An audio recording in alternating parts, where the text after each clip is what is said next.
بعدی حمله خونین به یک حوزه انتخاباتی در افغانستان، تدابیر امنیتی را در پایتخت شهر کابل تقویت بخشیدند. در این حمله روز سه‌شنبه 9 نفر به شمول ماموران پلیس، ساکنان آسایشته و خود حمله‌وران کشته شدند.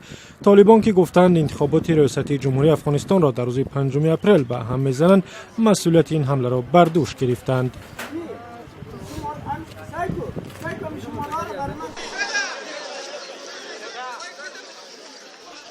در منطقه مهمند پاکستان، ساکنان این منطقه علیه بازداشت نزدیکانشان از طرف ماموران امنیتی اعتراض کردند. آنها میگویند که نیروهای امنیتی پاکستان بعضی از شهروندان آسایشته را بی اساس دستگیر کرده، برخی شهروندانشان خبر نمیدهند و آنها را غیر قانونی و مدت طولانی در بازداشتگاه نگه می‌دارند. با گفته حامیان حقوق در پاکستان، صدها نفر در این کشور با همین شیوه دستگیر شدند و از سرنوشتشان معلوم نیست.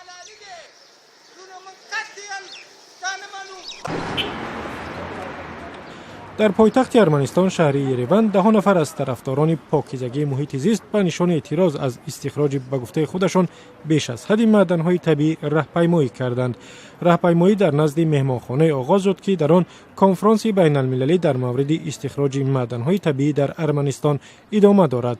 تظاهرگران از وزیران ارمنی خواستند که خودشان هم یک بار آب رودخانه‌های آلوده ارمنستان را بخورند.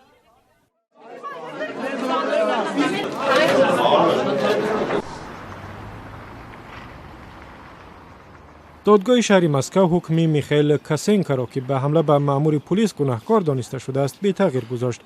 از این پیش میخائیل کاسنکوро برای مقاومت به مأموران پلیس در جریان تظاهرات ضد حکومتی مهمی در شهر مسکو در سال 2012 و طبابت مجبوری در شفاخانه روانی محکوم کردند. سازمان عفو بین الملل میخائیل کاسنکوро محبوس وجدان خوانده است.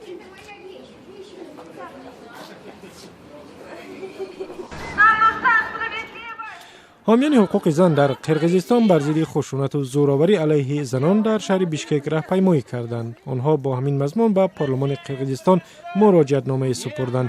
ҳадаф аз ин раҳпаймоӣ ҷалби таваҷҷӯҳ ба масъалаи арӯсрабоӣ дар қирғизистон ва ҳамчунин мавҷудияти мухолифатҳои мазҳабӣ ва қавмӣ дар ин кишвар будааст.